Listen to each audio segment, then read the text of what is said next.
For Bondi, the internet was merciless. Users dissected her every expression, mocking the vein bulging at her temple, the sharpness of her tone, the collapse of her authority. The phrase Bondi screams became shorthand for losing control. In an argument, for Crockett, it was the opposite. Her name was on shirts within 24 hours, her line printed across mugs and posters. Fans clipped her words into motivational edits set against soaring music, turning a heated debate into a rallying cry for dignity, clarity, and calm resistance. Narrator voice: this was no longer just a televised clash. It was a cultural moment, one that shifted the conversation beyond the studio and into the bloodstream of the nation. Podcasts dedicated episodes to analyzing every second of the showdown. Editorials appeared overnight, framing Crockett as a symbol of resilience in the face of hostility. Activists, community leaders, and ordinary citizens alike spoke of her poise as if it belonged not just to her, but to all who had ever been silenced. And yet, as the praise mounted, the ridicule aimed at Bondi grew heavier. Every time she tried to appear on television to spin the narrative, clips of her meltdown drowned out her words. Interviewers couldn't help but bring it up. Her defenders struggled to counter the sheer volume of digital mockery. Because here was the irony. Bondi had tried to win with volume, yet it was Crockett, with her calm precision, who now carried the louder legacy. The cultural split was stark. For those who saw themselves in Crockett's composure, women, immigrants, people of color, anyone who had been talked over in boardrooms, classrooms, or political chambers, this was vindication. For those who cheered Bondi's aggression, it was a moment of uncomfortable recognition. Rage had backfired. Commentators described it as a David versus Goliath moment. Not because Crockett was powerless, she wasn't, but because she had stood against a figure long associated with relentless force and with one measured line. She had toppled the facade. One influencer summed it up perfectly in a viral post. Pam Bondi brought a megaphone. Jasmine Crockett brought the truth. Guess which one carried further? The clip reached millions in a matter of days. On college campuses, students repeated the line in classrooms. At rallies, speakers quoted it from podiums. It was more than a soundbite. Now it was a statement of principle. Bondi had walked into that studio with the confidence of someone certain she could dominate the stage. But in the chaos of memes, headlines, and hashtags, it was Crockett's words that endured, etched into the digital memory of a generation hungry for dignity over noise. And just when it seemed the moment had peaked, Crockett delivered one more truth, one that would deepen the impact, and remind everyone watching exactly why this battle had mattered in the first place. In the days that followed, as clips looped endlessly and hashtags burned across the internet, Jasmine Crockett was asked again and again, "How did you stay so calm? How did you not break when Pam Bondi came at you with everything she had?" Her answer was simple, almost disarming in its clarity, because dignity outlasts rage. Truth doesn't need to scream. That line became more than commentary, it became a compass. Narrator voice: in a world where noise often drowns reason, Crockett reminded the nation of a forgotten principle. Composure is not weakness. It is strength refined. It is discipline sharpened. It is credibility earned in silence and unleashed in the right moment. What Bondi brought to the stage was power as spectacle, shouting, dominating, overwhelming. But Crockett's response revealed the hollowness of that performance. Leadership, she showed, isn't measured by decibels. It's measured by restraint. It's by the ability to stand steady while others unravel. And in that revelation, millions saw themselves reflected. The immigrant worker talked over in meetings, young woman dismissed in classrooms, activists silenced. At rallies, all those who had been told their voices didn't matter, who had been shouted down by those with louder platforms, they saw Crockett's calm as a vindication. A signal that their quiet resolve was not weakness, but power waiting for its moment. Narrator voice: titles fade, positions end, viral moments pass. But the values of truth, dignity, and composure, those endure long after the lights dim. In politics, where every headline is fleeting and every battle is fought for the next news cycle, Crockett reframed the clash as something bigger. She reminded viewers that while fame and fury flicker, truth carried with calm survives. The lesson wasn't just about Pam Bondi or Jasmine Crockett. It was about a standard for how leaders and citizens alike can choose to engage in the face of provocation. And it resonated because everyone knew what they had seen. A woman screamed, hoping to win by volume. Another woman answered with measured words, and in doing so, proved that credibility cannot be manufactured, it must be lived. Crockett's dignity didn't just win the moment. It carried the room, and from the room, it carried across the country. She had reframed not just the debate, but the very definition of strength in public life. Narrator crescendo. Because leadership is not the clenched fist, it is the open, hand steady in the storm. Power is not in the roar of the crowd, but in the voice that steadies them. And truth, once spoken with calm, carries further than rage ever could. For many, that was the takeaway, the moral carved out of the noise. That composure dismantles arrogance, that patience outlasts fury, that dignity is a weapon sharper than any insult hurled in anger. Pam Bondi had come into the debate with a career of courtroom battles, a reputation for being relentless, and the confidence of someone used to taking control. But the very tools she relied on became her undoing. Because in choosing to scream, she handed Crockett the contrast, the stage to embody something greater, and Crockett took it. Not with volume, but with values. Narrator voice. History rarely remembers the loudest voice, it remembers the voice that spoke the truth when it mattered most. That is why the clip endured beyond the news cycle, beyond the memes. Because at its core, it wasn't just entertainment. It was a mirror held up to America, asking which side of the clash we each stood, on the side of noise or the side of truth. And as the applause swelled that night, as the audience leaned in, and as the world replayed the moment over and over, one reality became impossible to ignore. The room would never forget who screamed. But more importantly, the room would never forget who stood with truth. Pam Bondi screamed. Jasmine Crockett answered. And the internet flipped. What began as a clash on live television transformed into something far larger, a cultural turning point, a reminder that true strength doesn't shout, it stands. Narrator voice. This wasn't just about two women on a stage. It was about every moment when arrogance tries to silence dignity, when noise tries to bury truth. And in that instant, America saw which voice endures. Crockett proved what so many already knew in their bones. Composure outlasts arrogance. Truth always outshines noise. No matter how powerful the scream, it will never outweigh the steady voice of justice. But here's where you come in. Moments like this only echo when people carry them forward. If you believe in voices like Jasmine Crockett's, voices of resilience, dignity, and truth, then don't let this moment stop here. Share it. Amplify it. Because dignity deserves to go viral. Narrator voice. Every view, every share. Every conversation sparked by this moment is another reminder that integrity matters. That we still believe in leaders who don't need to scream to be heard. So subscribe, share, and stand with the voices who carry us forward, not with noise, but with clarity. Because in the end, history will not remember the tantrums or the meltdowns. It will remember the calm truth that cut through the chaos. And as you leave this story tonight, carry this line with you, the echo of a moment that silenced the noise, and reminded us all what real strength looks like. The loudest voice is not always the strongest truth. Crockett earned her law degree not as a ticket to prestige, but as a weapon for service. She wasn't drawn to law for the accolades. She was drawn because justice had always felt out of reach for the people she loved. From the beginning, she chose cases that others avoided, working with the vulnerable, the overlooked, the dismissed.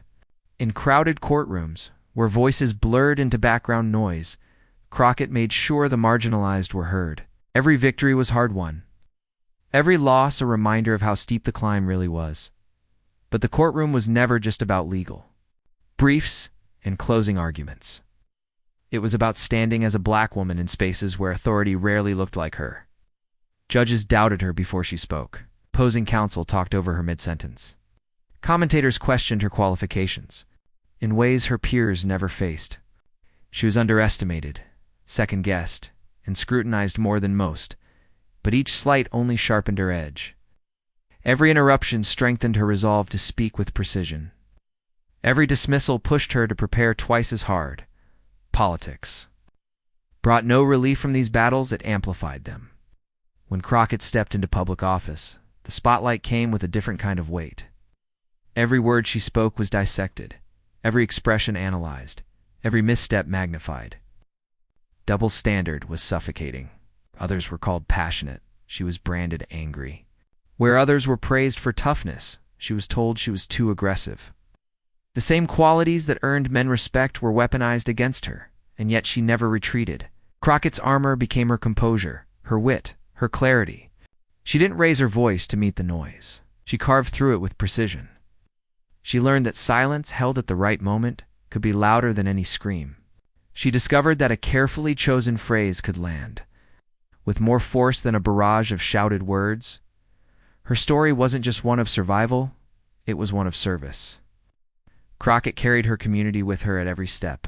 She listened to their frustrations, their exhaustion, their hope, and she carried those voices into halls of power not built for them. To her supporters, she wasn't just a politician. It was proof that someone who looked like them, who spoke like them, could stand in the arenas reserved for privilege and demand to be heard. This wasn't the story of a woman handed a platform. This was the story of a woman who clawed her way to the microphone and refused to let it be snatched away. Every insult she endured, every doubt hurled her way, every challenge that tried to break her, these became the foundation of her strength. Crockett didn't just arrive at that studio to spar with Pam Bondi. She arrived with years of battles behind her, each one a rehearsal for the moment when millions would be watching. And that's why, when the clash came, her calm was not accidental. It was intentional. It was earned. It was the product of a lifetime of being underestimated and a refusal to break. Her composure wasn't just temperament. It was strategy, sharpened by years of fighting battles most people never even see. The irony was almost poetic. Where Bondi leaned on volume to dominate, Crockett had been forced to master silence, precision, and timing to survive.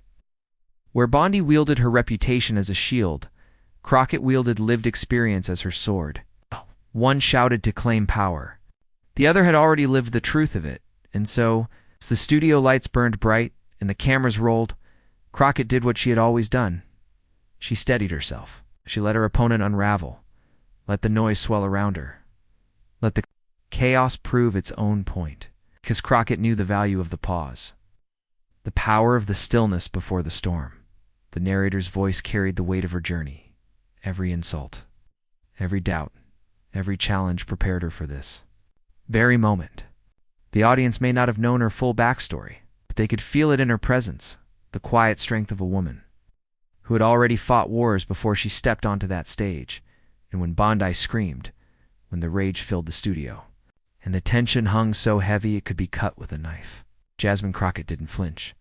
The studio had transformed into a pressure cooker. Cameras whirred silently, the bright lights burning hotter as if they too were feeding off the tension. Pam Bondi's voice cut through the air, sharp and relentless, rising with each interruption. Every time Crockett opened her mouth, Bondi lunged over her words, smothering them with a mix of authority and fury. It wasn't debate, it was domination by decibel.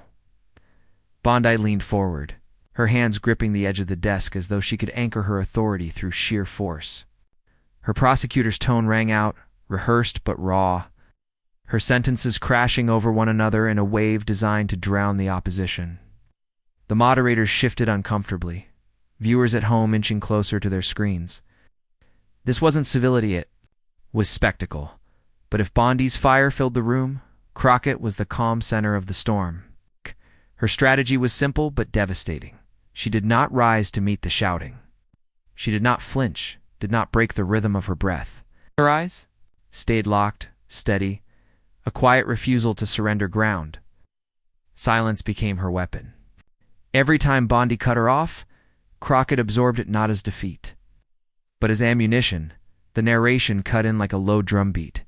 Every second stretched, the room waiting for an explosion. Even the audience could feel the balance shifting. Bondi's aggression, once framed as confidence, was beginning to teeter into chaos. The more she shouted, the more her words blurred into noise.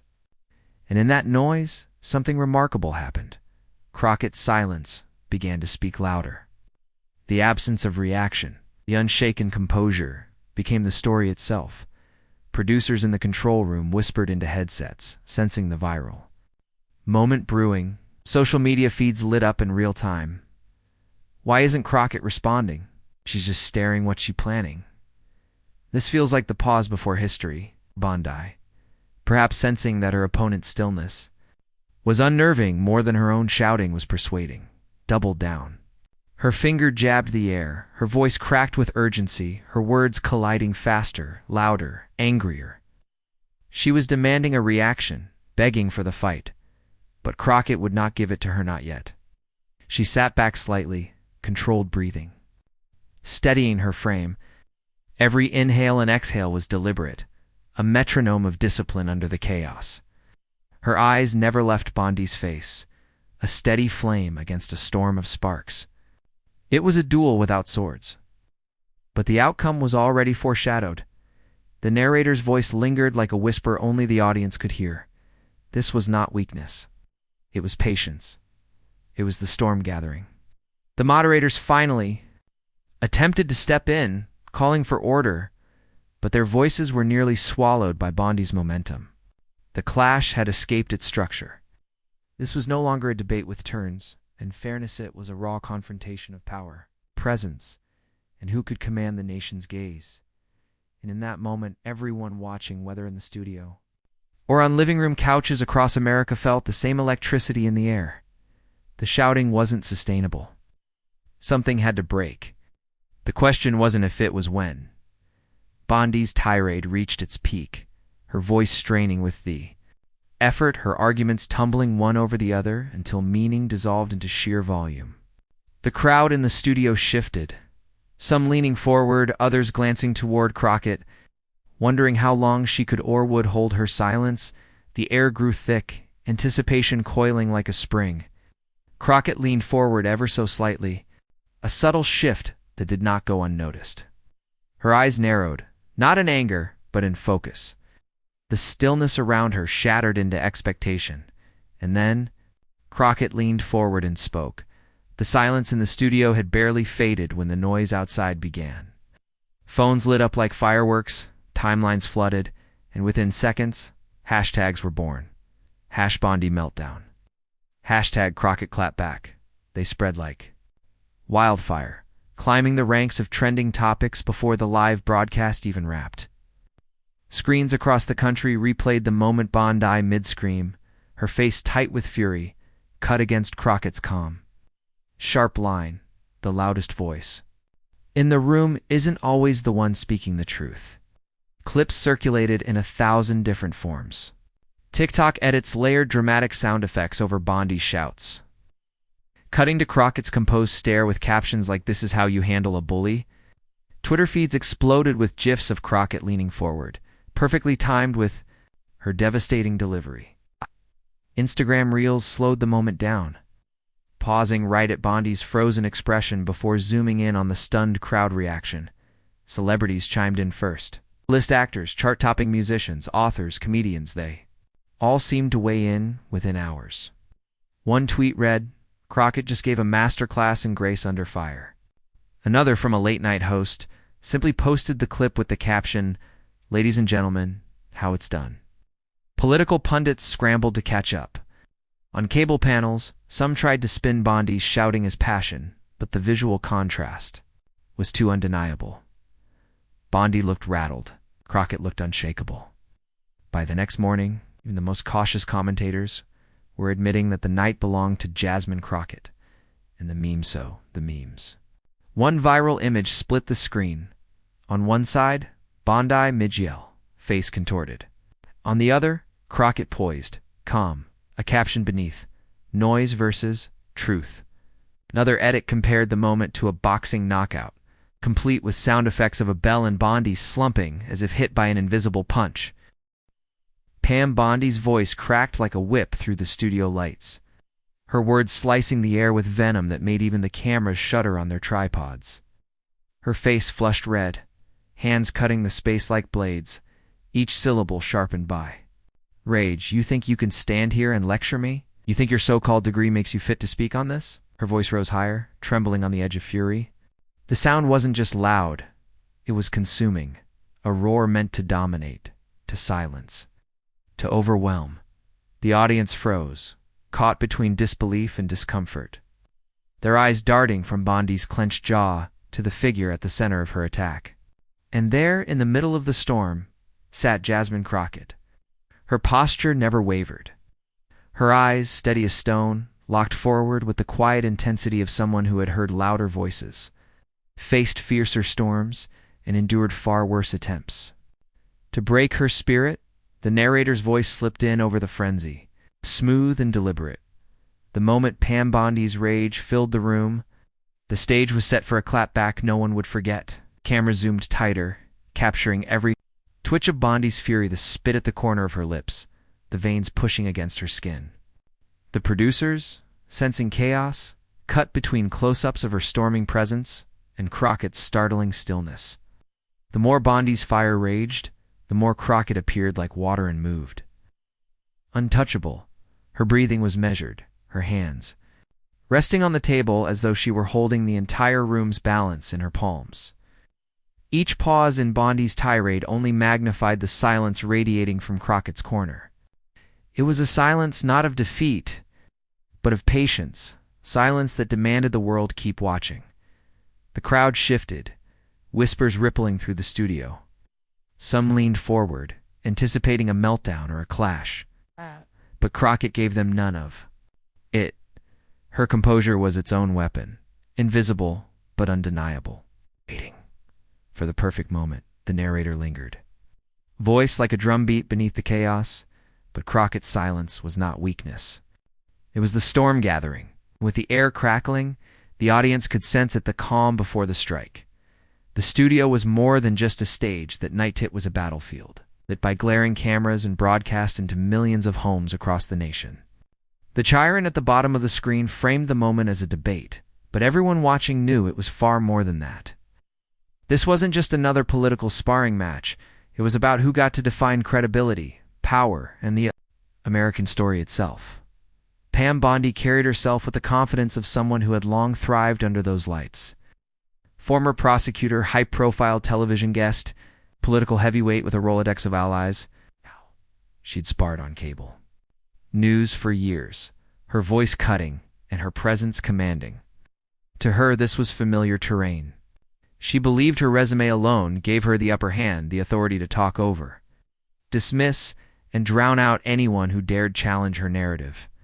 The volume of her voice was her weapon, sharpened through years of courtroom theatrics and media spectacle, but opposite her sat Jasmine Crockett, a woman whose very presence was an act of defiance against the odds.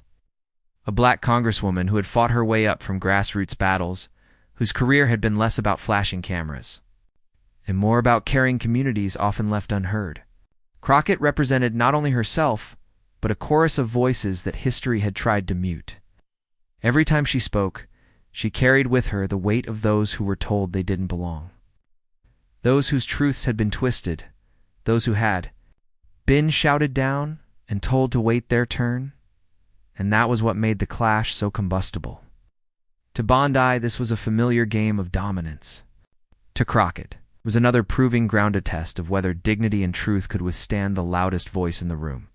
The audience at home could feel the stakes pressing in. This wasn't a trivial shouting match for entertainment value. This was a collision between two visions of America, one clinging to its old hierarchies, another demanding space for a new, unshakable truth. Every glare, every pause, every shouted interruption reverberated beyond the studio walls. The narrator's voice underscored it all. This was about more than ratings, more than sound bites.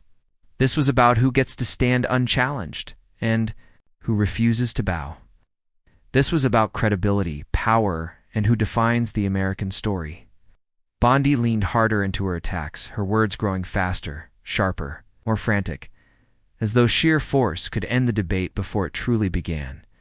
But the more she pushed, the more the room seemed to shift.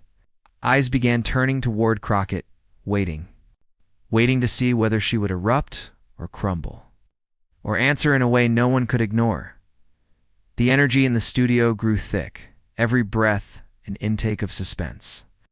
Viewers leaned forward in living rooms across the country, caught between disbelief and anticipation. Something was about to break, and then, just as Bondi's shouting hit its peak, just as her fury filled every corner of the stage, Crockett lifted her chin, her composure radiating like a force field. The narrator cut in with a whisper sharp as thunder, and when the shouting reached its peak, every viewer knew something unforgettable was about to happen. Pam Bondi didn't walk into that studio as a nobody. She carried with her a career built on courtroom clashes and headline-making cases. From her earliest days as a prosecutor in Florida, Bondi carved out a reputation as sharp, relentless, and utterly unwilling to back down. She thrived on confrontation. To colleagues, she was the embodiment of a fighter, never shy about charging into controversy, never hesitant to wield her authority with precision. Her rise wasn't accidental. The courtroom gave her a stage, but the media gave her an empire. It wasn't long before Bondi transitioned from prosecutor to pundit, her sharp tongue and calculated dramatics earning her recurring spots on national networks. She became a fixture in living rooms, a familiar face during political storms, and a reliable warrior for the causes she chose to champion. The camera loved her confidence.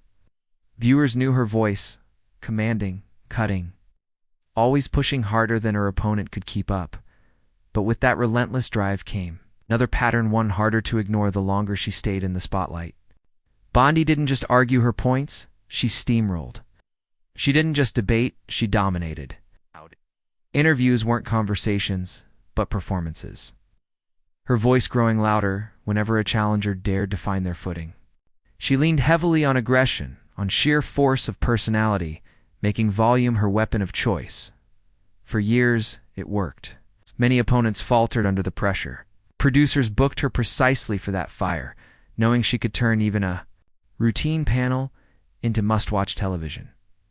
And yet, buried beneath the image of toughness was a volatility that never quite stayed hidden. Those who watched closely noticed it, the flare of impatience, the crack in composure when she felt her dominance threatened. She was branded as tough and unshakable, but that branding rested on a fragile balance. As long as she controlled the narrative, as long as her opponent bent to her tempo, the image held. But the moment someone refused to flinch, the cracks began to show. On that night, in that studio, those cracks became fault lines. Bondi entered with the same playbook that had carried her for years: speak louder, interrupt faster, drown out the opposition before their words could land. To her, it wasn't just strategy, it was survival. The way she had cemented her place in a media landscape that rewarded heat over clarity. But Crockett was not a figure who wilted under pressure, and that was the irony. The very traits that had built Bondi's persona, the ferocity, the aggression, the unyielding bravado, turned into liabilities when met with unshakable calm. Every shout, every interruption, every flash of temper didn't showcase her strength, it exposed her weakness. For the first time, viewers weren't intimidated by Bondi's volume. They were mesmerized by Crockett's silence. The cameras, designed to capture conflict, began to betray Bondi's intentions. Instead of projecting dominance, her red face and raised voice seemed desperate, almost frantic, a woman trying to cling to control that was slipping through her hands. The same nation that once applauded her courtroom fire now watched her unravel in real time. And therein lay the cruel twist of her story. Pam Bondi had spent decades crafting an image of toughness, iron-willed, battle-ready, impervious. In the moment she needed that armor most, it was her own emotions that pierced through. Her rage didn't prove her strength. It revealed her fragility. The narrator's voice cut through the rising storm. Pam Bondi had built her career on power plays and force of personality. But power built on volume alone can only last until someone refuses to be silenced. The once unshakable prosecutor was no longer the imposing figure of legend. She was a woman caught in the very trap she had set for countless opponents, losing not because her words lacked weight, but because her fury betrayed her. And as her anger echoed across the airwaves, one truth became undeniable, but in losing control that night, Bondi set the stage for her own undoing. Before the cameras ever found Jasmine Crockett, before the nation ever saw her square off against seasoned political heavyweights, there was a woman who had already walked through fire. Her journey did not begin with a spotlight. It began in classrooms, courtrooms, and communities where her presence alone challenged expectations.